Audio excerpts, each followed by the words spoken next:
hotellilla melkein ravunpunaisena. Oho, mitäs tänne tuli? Sulje, noin, jatkuu hyvä. Hotellihuone. En näytä tarkemmin nyt, Janika on suihkussa.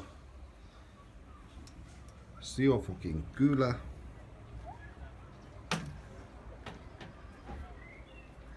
Palaton.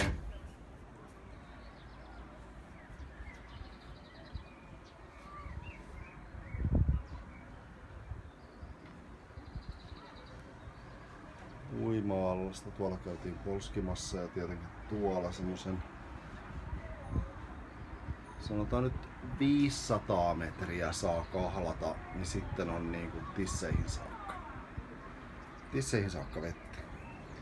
Tuolla on Siofukin keskustelussa, mutta se ei ihan on niinku täällä se juttu, että se on niinku toi. 10. kerros on tää meidän kämppä.